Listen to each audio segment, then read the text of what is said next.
Hello guys, welcome back to Pakistani reaction channel. देखती आंखों सुनते कानों धड़कते दिलों के साथ मोटा भाई का सलाम और प्रणाम। और मैड ब्रोस की तरफ से मैं हूं जुनैद और मेरे साथ है मैं हूं इब्तिसाम। अच्छा भाई, जब से कोरोना वायरस आया था और वो पेंडेमिक सिचुएशन आई थी, उसके बाद से भाई स्मार्टफोन्स जो है ना हर घर की, हर बंदे की, हर बच्चे की नीड बन गया था भाई। क्योंकि ऑनलाइन क्लासेस वो भी मोबाइल पे चल रही हैं, पढ़ाई ऑनलाइन मोबाइल पे चल रही है, हर चीज भाई मोबाइल पे चल रही है। बिजनेसेस जो है वो भी अब मोबाइल पे चलने शुरू हो गए भाई साहब, ऐप के थ्रू।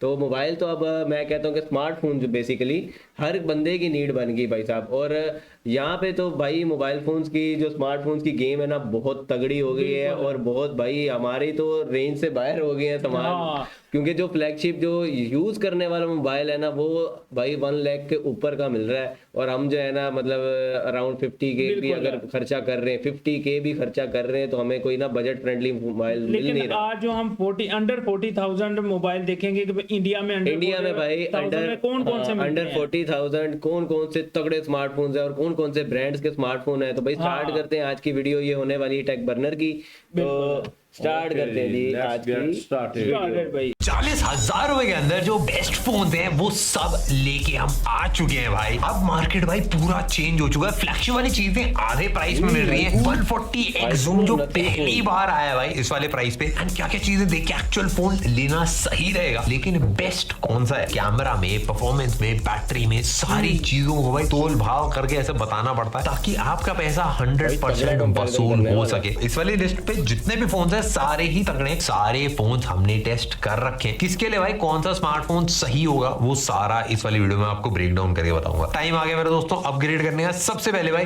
Realme का GT7। GT मतलब भाई जो गेमिंग वाला होता है ना, कार रेसिंग वाला एक गेम वेम है, उससे काफी ज्यादा इंस्पायर्ड है। इसका एस्टन मार्टिन वाला वेरिएंट भी हमने टेस्ट करा था। बिल्ड वाइज भी इसको वैसे ही बनाया है, साइड्स पूरी प्लास्टिक है बट दिखने में एकदम मेटल वाली वाइब आती है। IP69 की भी इसके अंदर प्रोटेक्शन ऐड कर रखी है, और हाथ में पकड़ोगे तो एक हेफ्ट फील होता है जैसे आपने कुछ सॉलिड पकड़ रखा है हाथ में। और बैक में भी ग्राफीन यूज कर रखा है, प्लास्टिक ग्लास, दोनों से थोड़ी सी डिफरेंट वाइब आती है। वेट 6 ग्राम का, डिस्प्ले पूरा फ्लैट है, 6.78 इंचेस का, 120 हर्ट्ज एमोलेड। और Realme ने मेंशन भी करा है कि इसके अंदर एक LTPO डिस्प्ले, बट ये वाला 60 हर्ट्ज अंदर नहीं जाता है। 1 हर्ट्ज से 120 हर्ट्ज वाला जो मॉडल तो अपने पास नहीं आता ना Realme का, नहीं आता होते हैं वो नहीं है इसके अंदर। बट ब्राइटनेस काफी तेज है, 6000 निट्स की है। और Realme ने भाई डिस्प्ले को भी थोड़ा सा चटकीला टाइप बनाने की कोशिश करी है, कलर थोड़ा सा पॉप मारते हैं, और बेजल्स भी इसके अंदर कम करी है। 93% ऑलमोस्ट स्क्रीन है, पूरी स्क्रीन टू बॉडी रेशियो बोलते हैं हम थोड़ा टेक्निकल भाषा में। बट नेटफ्लिक्स सारी चीजें आप फुल मोबाइल भाई जो इस लिस्ट में आएगा ना वो हमारे पास नहीं होगा, देख क्वालिटी पे देख पाओगे, एंजॉय कर सकते हो। एंड ऑफ कोर्स गिर भी जाए तो ज्यादा चैलेंज नहीं आएगा। गोरिल्ला ग्लास 7i की प्रोटेक्शन इसके अंदर बच जाते हैं ना दूसरे कंट्री से। नहीं, जो बाकी कंट्री तो नहीं चलते वो यहाँ पे लॉन्च करते हैं। कैसे जो बाकी कंट्री में फ्लॉप हुए हैं ना, मतलब इनके मॉडल अलग अलग है ना, हो गए हैं। मतलब कि मॉडल्स उधर पुराने हो जाते हैं, उनका और स्टॉक यहाँ पे आ जाता है, वो जाता आगे इधर भेज देते हैं। लेकिन सिर्फ एक सैमसंग ब्रांड है जो ग्लोबल लॉन्च करता है, वो यहाँ पे भी सेम मॉडल लॉन्च करता है और सेम टाइम पे करता है। हाँ रखिए। परफॉर्मेंस के लिए इसके अंदर MediaTek का Dimensity 9400E आता है, जो बेसिकली फ्लैगशिप लेवल। तो इन्होंने नाश्ता कर लिया और मुझे सुला तक नहीं मारी, तो फिर मैंने कहा साथ साथ मैं भी नाश्ता कर। तो ये मंगवा के किसने दिया है ये तो बताइए आप जरा। मोटा भाई ने खुद मंगाया, इतना क्रेडिट। वाला प्रोसेसर है, UFS 4.0 स्टोरेज भी है, Realme UI 6 भी है, बेसिकली Android 15 के साथ आता है। Android 16 का अपडेट भी आ गया है इसके अंदर, जो आप डाल सकते हो UI 7 के साथ में। पिछली बार से ब्लोटवेयर थोड़ा सा कम है, बट सॉफ्टवेयर का UI डिसेंट ऑप्टिमाइज्ड है, आपका चल जाती हैं चीजें। नॉर्मल यूजेज में आपको फोन काफी हद तक कंसिस्टेंट आपको फील होगा। गेमिंग या फिर परफॉर्मेंस वाला कोई भी काम है वो इसमें आराम से हो जाता है। BGMI अगर आपको चलानी है तो अल्ट्रा पे, एक्सट्रीम पे चल जाती है, 120 FPS का आपको मजा आएगा। एंड फोन का जो मैक्स टेम्परेचर है वो भी भाई 45 डिग्रीज के अराउंड ही रहता है। हमने टेस्ट करा था। बॉयज है ना, वो ही पे करते हैं बिल्कुल मोबाइल के पैसे। और भाई हमारे यहाँ ना वो अपना बजट ही उनका इतना नहीं है कि वो मोबाइल खरीदे। बिल्कुल ऐसे ही। और हमारे यहाँ जो मोबाइल यूज होते हैं गेमर्स वाले स्पेशली, उनके हमेशा हीट का प्रॉब्लम रहता है, वो फ्रीजर के अंदर जा रख देते हैं, पता नहीं क्या सीन है। ये ऐसे भी है। तो हमने सारी चीजें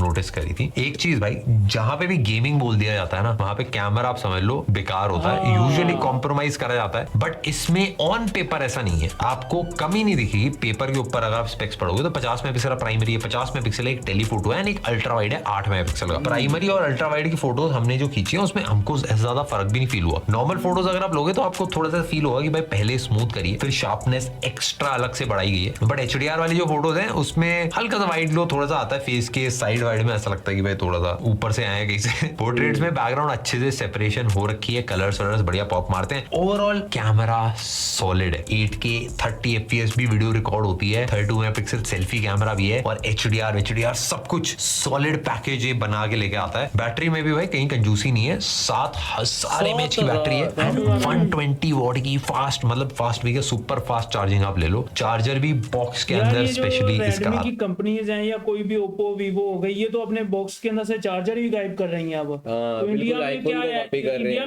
में भी इस तरह एंड्रॉइड में चार्जर नहीं आ रहा है, ये भी आपने लाजमी बताया। आईफोन का कॉपी मुझे कर लग रहे रहा है हैं कि ये कंपनीज गायब नहीं कर रही, ये जो हमारे बड़े बड़े डीलर्स हैं ना जो वो गायब कर रहे हैं, वो गायब करके निकाल लेते हैं और उसको सेपरेटली जो है ना वो सेल सेल करते हैं। ये भी होता है। और पैकिंग से होता दोबारा है, कर जो देते अब हैं। बताना पड़ता है भाई वीडियो के अंदर, क्योंकि अब तो महंगे हो गए हैं चार्जर भी। काफी तगड़ा कॉम्बिनेशन है भाई। 2 घंटे हमने गेम चलाई थी इसके ऊपर लगातार एंड बस 20% का ड्रॉप आया था। तो इजीली भाई फोन 2 दिन आपका चलेगा ही चलेगा अगर आप डिसेंट यूजेज भी करते हो। एंड्रॉइड 16 के अपडेट के बाद में थोड़े लोगों ने क्लेम करा है कि बैटरी हल्का सा ज्यादा ड्रेन हो रही है इन कंपैरिजन टू जो प्रीवियस वाला आया था। सिंपल बताऊं तो प्रोज देखोगे आप, परफॉर्मेंस है, बैटरी है, डिस्प्ले है, स्ट्रॉन्ग पार्ट है, सारी चीजें। कॉन्स मतलब थोड़ी दिक्कतें जो है वो यही है कि भाई कैमरा ऑफ कोर्स थोड़ा सा बेटर होना चाहिए था और USB 2.0 ही आता है। अगर आप खरीदने जा रहे हो भाई 8+ 256GB वाला जो वेरिएंट है वो 36,999 रुपीज का बाय कर सकते हो भाई। नेक्स्ट आ गया मेरे दोस्त OnePlus का भाई 13R। ये OnePlus की जो काफी एस्टैब्लिश सीरीज है भाई, नंबर वाली उसी सीरीज का। ये इंडिया का मोबाइल है, ये मुझे नहीं पता नहीं, कोई व्यूअर हमें कमेंट में बता अपने दे। पास भी OnePlus के सेट आते हैं, लेकिन वो ब्लैक में आता है। हाँ। वो नॉन PD होता है यहाँ। और भाई उनके ना अक्सर वो डिस्प्ले में रेड लाइन का वो फंडा रहता है। और ये ज्यादा गेमिंग खेलने वाले ज्यादा लेते हैं ये। फ्लैगशिप वाली लीग का या बोल लो कि आ चुका है अपना R वाला जो वेरिएंट है। अभी OnePlus 15R भी रिसेंट लॉन्च हुआ है, बट वो 50,000 के अराउंड तक का आता है। ऐसे में डिफरेंस कितना बड़ा है ये मैं आपको बताता हूँ भाई 13R में 15R में। और मेरे हिसाब से भाई 13R भी एक सॉलिड ऑप्शन होने वाला है। 1-2 रीजन उसके ये भी हैं कि अभी रिसेंटली भाई प्राइसेस बहुत ज्यादा बढ़ गए हैं सारे फोन्स के। 1-2 साल पुराने फोन है अभी भी सॉलिड है भाई, और उनके प्राइस उससे भी ज्यादा सॉलिड आ जाते हैं। अभी भी अगर आप ऑन पेपर भाई स्पेसिफिकेशन देखोगे आपको प्रीमियम फील होंगे, एक फ्लैगशिप किलर वाली वाइब आएगी। मेटली साइड्स हैं, OnePlus का OG अलर्ट स्लाइडर भी इसमें है, IP65 वाली प्रोटेक्शन भी है। अब वैसे IP69 का जमाना, बट ये भी सॉलिड रहता है। और वेट में भी एक सॉलिड वेट 199 ग्राम्स का वेट है, कंफर्टेबल है, ज्यादा सा चैलेंज नहीं आता है इसको यूज करने में। और डिस्प्ले भाई 6.78 इंचेस का 1.5K LTPO AMOLED इस वाले प्राइस में इतना ज्यादा कॉमन नहीं है, काफी रेयर है। और ब्राइटनेस भी अच्छी है, 4500 निट्स है जो नॉर्मल HBM ब्राइटनेस होती है, 1600 निट्स है। कलर्स एक्यूरेट हैं, गोरिल्ला ग्लास 7i की प्रोटेक्शन है, बेजल्स भी बराबर है भाई चारों साइड पे। बेसिकली ओवरऑल डिस्प्ले के मामले में सॉलिड है। एंड OnePlus 15R से डिस्प्ले में तो बहुत ज्यादा क्लोज है। Netflix OTT सब कुछ आप फुल क्वालिटी में देख पाओगे। परफॉर्मेंस अगर आप देखो तो स्नैपड्रैगन का 8 Gen 3 आता है। ये बेसिकली फ्लैगशिप प्रोसेसर है स्नैपड्रैगन का, साथ में और UFS 4 स्टोरेज है, LPDDR5X रैम है, BGMI 120 FPS पे एकदम स्मूथ चलती है। और गेमिंग भी, परफॉर्मेंस भी, सारे काम आराम से कर लेता है। OnePlus का OxygenOS 15 भी इसके अंदर है और Android 15 के साथ में आता है। Android 16 OxygenOS 16 का अपडेट वैसे आ चुका है इसके अंदर, और 3 साल के Android अपडेट्स एंड 6 साल के सिक्योरिटी अपडेट्स इसके अंदर आएंगे। अपडेट्स के बाद भी भाई एक क्लीन फील होता है, स्नैपी फील होता है। कैमरे की अगर बात करूं, प्राइमरी 50 मेगापिक्सल है और 50 मेगापिक्सल है टेलीफोटो है, 8 मेगापिक्सल एक अल्ट्रा वाइड है और 16 मेगापिक्सल है एक फ्रंट कैमरा। फोटो में भाई ये स्किन थोड़ी सी स्मूथ कर देता है, कलर्स धूप में थोड़े से अननेचुरल लगते हैं, बट HDR में फोटोज भी, डिटेल्स भी, ओवरऑल फील काफी सॉलिड आती है। 4K 60 FPS तक शूट कर सकते हो आप वीडियोस। सेल्फीज में थोड़ा सा ऐसा लगता है कॉन्ट्रास्ट थोड़ा सा बढ़ा दिया, डिसेंट है कैमरा। बैटरी इसमें 6000 mAh की है, कंटिन्यूअसली आप यूज कर सकते हो, 6 से 8 घंटे का बैटरी। कौन सा बंदा है जो एंड्रॉइड यूज करता है या आईफोन यूज करता है, वो कमेंट सेक्शन में लाजमी बताइएगा आप। आराम से चलिए, मतलब स्क्रीन ऑन टाइम की मैं बात कर रहा हूँ। सीधी बात अगर मैं बताऊं तो डिस्प्ले का एक्सपीरियंस सॉलिड है, सॉफ्टवेयर में आपको कोई चैलेंज नहीं आएगा, OxygenOS प्यारा चलता है। कॉन्स में दिक्कत यही है कि कैमरा इसका थोड़ा सा ऊपर नीचे हो सकता है। ओवरऑल सॉफ्टवेयर आपका तगड़ा एक्सपीरियंस अच्छा मिलेगा। अगर आप OnePlus के 15R से कंपेयर करो जो लेटेस्ट वाला है, उससे सबसे बड़ा कॉम्प्रोमाइज आपको बैटरी में ही मिलता है। उसके अलावा बाकी सारी चीजों में थोड़ा थोड़ा अपग्रेड है, तो कॉम्प्रोमाइज अच्छा है क्योंकि पैसे में बहुत क्रेजी वैल्यू हो जाती है। Amazon से इसका 12+ 256GB वेरिएंट 41,999 का आप बाय कर सकते हो। नेक्स्ट है भाई Vivo का T4। डिस्काउंट भी तो मिलते हैं ना Amazon पे। पता नहीं, लेकिन वीवो का ठीक वीवो होगा। मेरे दोस्तों आपको पता है फेमस हुआ था अपने कैमरे के लिए, मूनलाइट सेल्फी आ गई थी, आपको याद होगा भाई, मोस्टली इन्हीं फोन्स ने भाई इसको पुश करा था एंड उनमें परफॉर्मेंस इतनी कुछ खास नहीं होती थी। अब इसी चीज को टैकल करके वीवो ने जो अपनी सीरीज लेके आई है, बेसिकली फ्लैगशिप किलर वाली वाइब के साथ ये पूरी सीरीज है, और वन प्लस और रियलमी के साथ ये नेक टू नेक कंपीट कर रहा है। उस एरिया में भाई विन करने की कोशिश भी करता है जहां पे दोनों फोन्स लैग करते हैं, वो है कैमरा डिजाइन। भाई इसका थोड़ा सा अलग सा है, लाइट के अगेंस्ट थोड़ा सा शाइन करता है, कुछ लोग भाई हो सकता है हल्का तो ओवर लगेगा, पकड़ने में भी काफी कंफर्टेबल सा है, बिल्ड काफी प्यारी सी है, और पीछे दोनों साइड से अगर आप नोटिस करो तो कर्व है, बैक साइड में भी ग्लास है। अच्छा, इसके अगर पीछे ग्राफिक को हम हटा दिया जाए ना, तो यहाँ सिंपल अगर बैक कर दी जाए तो ये इसी तरह का मोबाइल अपने पाकिस्तान के अंदर भी है, वो तकरीबन 160 से 70 का है।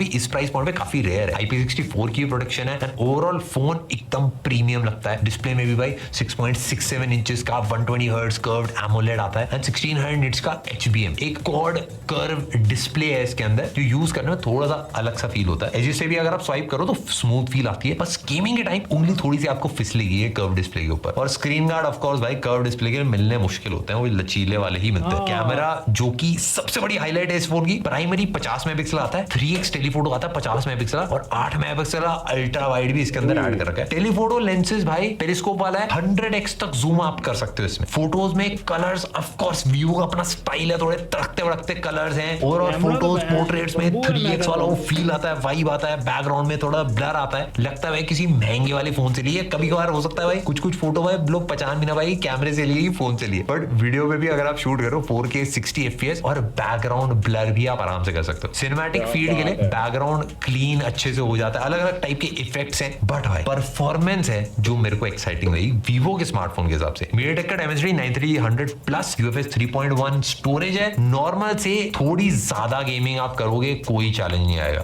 वैसे परफॉर्मेंस अच्छी दे देता है बट थोड़ा सा इनकंसिस्टेंट है, कभी कभार फ्रेम ड्रॉप्स आ जाते हैं, तो ये हमने नोटिस करा इस वाले प्रोसेसर के अंदर। बाकी जो 9400 सीरीज है MediaTek की इससे ऊपर वाली, उसमें वो चैलेंज नहीं है। तो परफॉर्मेंस में बोलूंगा हल्का सा, अगर आप खाली गेमिंग के लिए खाली परफॉर्मेंस सेंट्रिक के लिए ले रहे हो, कॉम्प्रोमाइज रहेगा इसके अंदर। एंड ऑफ कोर्स भाई आपको पता होगा कुछ गेम्स MediaTek के लिए ऑप्टिमाइज नहीं होते, BGMI इसमें स्मूथ पे एक्सट्रीम पे चला सकते हो। Vivo का FunTouch OS 15 भी है एंड Android 15 के ऊपर भी ये बेस्ड है। अभी इसके अंदर Android 16 Origin OS 6 का अपडेट आ रहा है। टोटल भाई इसमें 3 से 4 साल के अपडेट्स प्रॉमिस करें, और बैटरी भाई इसमें 5500 mAh है प्लस 90 वोल्ट की चार्जिंग के साथ आराम से एक दिन आपका चल जाएगा। सीधी सीधी बात मैं अगर आपको बताऊं, इस वाले फोन का कैमरा डिजाइन बहुत ज्यादा क्रेजी है, बस ब्लोटवेयर इसमें बहुत ज्यादा मिलते हैं, बैटरी थोड़ी सी कम है और परफॉर्मेंस डिसेंट आपकी है। तो ओवरऑल एक बैलेंस फोन है, बट कैमरा की तरफ थोड़ा सा झुकाव अभी भी है, विच इज नाइस। Amazon से 8+256GB वाला वेरिएंट आप 35,999 का बाय कर सकते हो। सैमसंग का भाई S24 FE-NX, ये सैमसंग का फैन एडिशन सीरीज है एंड मैं एकदम ऑनेस्टली बताऊं काफी सारे लोग इसके खुद भी बहुत बड़े फैंस हैं। काफी कम प्राइस में फ्लैगशिप स्पेसिफिकेशंस लाके देता है, सॉलिड चीजों के साथ में थोड़े बहुत कॉम्प्रोमाइज रहते हैं, बट भाई ऑलमोस्ट सारे तगड़े फीचर्स मिल जाते हैं और अपडेट्स भी मिल जाते हैं। सैमसंग का पूरा OS भी आता है, डिजाइन भी आता है, और सैमसंग के नॉर्मल फोन से काफी अपने यहाँ सैमसंग के जितने भी 30-40 हजार के जो सेट हैं सेकंड हैंड मिलते हैं, वो सारे हैंग करते हैं, लैग करते हैं, वो कोई लेता ही नहीं है। जो अच्छे सेट जो वो S24 की बात कर रहा है, और हमारे पास जो 30-40 में मिलते हैं वो A सीरीज मिलती है, मैं वही बता रहा हूँ। और जो तकरीबन 1.5 लाख से ऊपर की प्राइस में जाते हैं ना हमारे, वो कुछ चलने लायक है, वो कुछ चलने बड़ा लायक अपग्रेड भी फील होता है। एग्जैक्टली भाई सैमसंग के फ्लैगशिप फोन्स वाला ही पूरा डिजाइन है, ग्लास की बैक है, एल्यूमिनियम का फ्रेम है जो सॉलिड प्रीमियम वाइब देता है एंड इस रेंज में रेयर है। 214 ग्राम का इसका वेट है, गोरिल्ला ग्लास विक्टस प्लस का प्रोटेक्शन है आगे पीछे दोनों साइड पे। 6.7 इंचेस का full HD plus 120 hertz dynamic AMOLED display है, 1900 निट्स की पीक ब्राइटनेस है। बेसिकली सैमसंग के डिस्प्ले वैसे ही सॉलिड होते हैं एंड नीचे बस चिन थोड़ी ज्यादा है, बट बाकी सारी साइड इक्वल है, तो भाई सॉलिड डिस्प्ले मिलता है। एंड परफॉर्मेंस की अगर मैं बात करूं तो इसमें Exynos 2400E के साथ आता है। S24 और इसकी परफॉर्मेंस में ज्यादा डिफरेंस नहीं है। ओवरऑल भाई सैमसंग के 30,000 के नीचे वाले जो फोन होते हैं उनमें थोड़ा बहुत कहीं कहीं कॉम्प्रोमाइज देखने को मिलता है, बट ये पूरा फ्लैगशिप वाइब, फ्लैगशिप एक्सपीरियंस के साथ आता है। सॉलिड बाय होगा भाई, फ्लिपकार्ट पे भी मिल रहा है 39,999 रुपीज का। आप आराम से आंख बंद करके इसको ले सकते हो। मेरे पिन कोड गलत मत डाल देना, मेरे घर पहुंच जाए। नेक्स्ट है मेरे दोस्तों नथिंग का 4A Pro। ये नथिंग है फोन 3 के बाद आया है and काफी सारी चीजें फोन 3 जो 80,000 रुपए का लॉन्च करता उससे बेटर दे रहा है। इसके लॉन्च के लिए भी भाई हम लंदन गए थे। मैं बता दूं नथिंग के फोन की भाई क्रेजी वो लुक्स हैं, बिल्कुल ऐसे जैसे ओपन मोबाइल पड़ा हुआ है, लेकिन आप देखते हो, चलाते हो, यूज करते हो, क्या बात है। आईफोन के टक्कर का फोन है वो वैसे। नहीं यार मैं नहीं मानता टक्कर का बिल्कुल भाई, काफी सारी चीजें चेंज करके भी ट्राई करी एंड काफी हद तक अपना स्टाइल इसने चेंज करा है। कुछ नए फीचर्स हैं, एक्चुअली पहली बार आ रही हैं। डेफिनेटली एक्साइटिंग है, नथिंग कुछ ट्राई करता है, नई नई चीजें करने हैं और इसमें भी करा। डिजाइन की बात करें तो कैमरे वाले एरिया में कुछ ज्यादा चीजें भरी हैं और नीचे पूरा ही मिनिमल वाइब क्रिएट करने की कोशिश करी। थोड़ा मैं एकदम ऑनेस्टली बताऊं, आईफोन 17 प्रो वाली थोड़ी थोड़ी वाइब है। लेफ्ट साइड में एसेंशियल की आपको मिलती है, वो ग्लिफ इंटरफेस पूरा हटा के एक सर्कल छोटी सी स्क्रीन लगा रखी है जिसमें मल्टीपल एलईडीज है एंड उसमें आप अलग अलग चीज पता नहीं बताएगा ना वो नोटिफिकेशंस और जो कुछ भी है वो सारी चीजें आप देख सकते हो। भीड़ में अगर आप निकालोगे मेट्रो में कहीं पे भी कैब वैब में यूनिक बनाता है। 137 मिनी एलईडीज हैं जो आप सब कुछ देख सकते हो उसके अंदर। IP65 रेटिंग भी है। डिस्प्ले भी भाई सॉलिड बड़ा है, 6.83 इंचेस का डिस्प्ले है, 144 हर्ट्ज एमोलेड 1.5K, 5000 निट्स की पीक ब्राइटनेस है और सारी एप्स 120 हर्ट्ज पे चल रही हैं। कुछ गेम्स जैसे सबवे सर्वर 144 हर्ट्ज पे आप चला सकते हो एंड कैमरा इसमें भाई 50 मेगापिक्सल प्राइमरी है, 50 मेगापिक्सल 3.5x टेलीफोटो पेरिस्कोप वाला है, 8 megapixel ultrawide plus 32 megapixel selfie camera. Photos भाई इसके अंदर ब्राइट और वाइब्रेंट आती हैं एंड आपको डिफरेंट डिफरेंट कंडीशंस में कंसिस्टेंट फोटोज मिलेंगी। HDR फोटोज में पहले से काफी ज्यादा इंप्रूव्ड है, सेल्फी में भी नेचुरल फील आती है और 140x तक जूम आप आराम से कर सकते हो जो किसी भी फोन से बहुत ज्यादा है। 140x इतना कुछ क्रेजी नहीं है क्योंकि 100x तक ही अच्छी फोटोज आती है, 40x तो बस थोड़ा स्ट्रेच कर रखा है। हो सकता है AI से कुछ जुगाड़ करके और क्रेजी कर दें। परफॉर्मेंस की अगर बात करूं, स्नैपड्रैगन 7 Gen 4 आ रहा है इसके अंदर, UFS 3.1 स्टोरेज है, LPDDR5X रैम है, BGMI आप चलाओगे 120 FPS पे चलती है और नथिंग का OS 4.1 आता है। 3 साल के एंड्रॉइड अपडेट्स और 4 साल के सिक्योरिटी अपडेट्स आपको इसके अंदर मिलेंगे। काफी ज्यादा फास्ट है, स्नैपी है, सॉलिड फील होता है इसका पूरा UI। नथिंग वाला सबको पसंद आता है और विडजेट्स, रिंगटोन्स, नोटिफिकेशन सारी चीजें आप कस्टमाइज कर सकते हो। जोमेटो स्विगी के लाइव अपडेट्स भी दिखते हैं। बैटरी 5400 mAh है और 50 वॉट की चार्जिंग है एंड 7.5 वॉट की रिवर्स चार्जिंग भी इसके अंदर ऐड करके। अगर सिंपल मैं आपको बात बताऊं, डिजाइन बहुत ज्यादा यूनिक है, UI बहुत क्लीन है, प्यारा है, कैमरा पिछली बार से बहुत ज्यादा इंप्रूव्ड है, कीपेबल कैमरा है। बस थोड़ी बहुत चीजें मेरे को ऑफ लगी कि बॉक्स में चार्जर ऐड करते तो बढ़िया रहता और दिक्कत बस यही है कि बाकी सब चीजों में डिसेंट है, किसी में ऐसा बहुत क्रेजी नहीं है। डिजाइन और सॉफ्टवेयर जो है वो डेफिनेटली स्टैंड आउट है, काफी क्रेजी है, जिसको पसंद आएगा उसको बहुत मजा आएगा एंड बाकी सारी चीजों में 8 on 10 वाला पूरा एक्सपीरियंस आपको मिलता है। जिसको अगर आप ट्राई करना चाहो तो आप फ्लिपकार्ट से बाय कर सकते हो। 8+ 128GB वाला वेरिएंट जो है वो 39,999 का आप खरीद सकते हो। भाई बेस्ट इन द सेगमेंट के अगर प्राइसेस देने हो अब भाई दे दिए जाए। डिस्प्ले में मेरे दोस्तों OnePlus 13R और Realme GT7 क्रेजी दोनों के डिस्प्ले में बहुत प्यारे। कैमरे में भाई Vivo T4 Ultra, Samsung S24 FE दोनों में भाई आंख बंद करके ले लो। बैटरी में ऑफ कोर्स Realme का GT7। सॉफ्टवेयर में ऑल्दो भाई नथिंग अच्छा है बट किंग अभी भाई जो One UI में चीजें आ रही है उससे कंपैरिजन कुछ है ही नहीं भाई। S24 FE any day. और गेमिंग की बात आप लोगों को मैंने बता ही दिया भाई, OnePlus का 13R। ये वीडियोस मेरे दोस्तों हम इसलिए बनाते हैं ताकि आपके एक एक पैसे की कीमत आप तक पहुंच पाए एंड आपका भाई जो भी आप पैसा लगाओ उससे प्यारा स्मार्टफोन है, उससे गेम खेलो, एंजॉय करो, मजे करो एंड भाई हमारे नीचे कमेंट कर देना अगर आपको पसंद आई वीडियो। मिलते हैं नेक्स्ट वीडियो। ओके हो गया जी, बाय बाय भाई। यार मैं एक चीज पे हैरान हो गया हूं, जो Vivo का T4 है, T4 सीरीज इंडिया में चलती है, अपने पास 20 सीरीज चलती है, वो लाख 2 लाख से ऊपर है की सीरीज है यार। बिल्कुल भाई, सीरीज 1.5 लाख से तकरीबन। Vivo की V सीरीज जब स्टार्ट हुई थी, इनका जो V27 मेरे ख्याल में मुझे पसंद आया था, मैंने लेने का सोचा था, वो था 80,000 से स्टार्ट हुआ था और अब जो लेटेस्ट मॉडल चल रहा है वो भाई 2 लाख तक पहुंच चुका है। बिल्कुल ऐसे ही है। और मैं मोटा भाई तो Realme यूज कर रहे हैं। तो मेरे जो व्यूअर्स हैं वो कौन सा अपना मोबाइल यूज कर रहे हैं, एंड्रॉइड, आईफोन, ये आपने कमेंट करना है कि आप कौन सा फोन यूज कर रहे हैं। अच्छा यार, जितनी इंडिया में वैरायटीज हैं और जितनी उनकी मोबाइल्स की लुक है, ये यार पाकिस्तान में क्यों नहीं आती? पाकिस्तान में अब देखो Vivo ने वो सेट दिया, जैसा सेम सेट है, T4 था वो सेट, अब Vivo का सेम सेट ही पाकिस्तान के अंदर है लेकिन इस ग्राफिक में नहीं आते। अपने पास जो कलर चलते हैं ना, जितने भी मोबाइल्स हैं वो 3 कलर चलते हैं भाई। एक चलता है अपना ब्लैक, व्हाइट और ब्लू, 3 कलर चलते हो, कोई और इसके भाई अंदर ग्राफिक्स नहीं, कोई चीज नहीं। मुझे जहाँ तक समझ आता है ना, हमारे यहाँ जितने भी ब्रांड्स चल रहे हैं उन वो जब बनाते हैं 3 से 4 मॉडल, मतलब जो टॉप वेरिएंट्स होते हैं वो जाते हैं ग्लोबली, और जो सबसे लोएस्ट वाला वर्जन होता है ना उसका मॉडल वो हमारे यहाँ आता है। क्योंकि जब मैं लेने गया था, मेरे पास भी ये Redmi का Note 14 है, तो ये 4G वाला मेरे पास है, क्योंकि हाँ। 5G वाला मिल नहीं रहा था जो इसका बड़ा भाई है अच्छा, मेरे पास। वीवो ने वैसे 5G एक सेट निकाला था अपना, जो तुम अपना V27 कह रहे हो ना, वो 5G निकाला था, लेकिन 5G चलता नहीं है। हाँ, क्योंकि 5G की सिम्स ही नहीं है ना भाई अवेलेबल। अगर 4G सेट है ना, तो अगर आपने 5G लेना है तो तकरीबन आपका 25 से 30 हजार रुपए का डिफरेंस है बिल्कुल दोनों भाई। सेटों में। तो भाई उम्मीद करते हैं ये वीडियो देखने के बाद जो हमारे व्यूअर 40,000 के बजट में मोबाइल फोन लेना चाह रहे हैं उनको ये भाई इन्फॉर्मेटिव लगी होगी, और उन्हें अंदाजा होगा कि उन्हें कौन सा मोबाइल फोन लेना चाहिए। तो मिलते हैं आपसे नदर वीडियो में किसी नए टॉपिक के साथ, तब तक के लिए stay tuned and take care ji.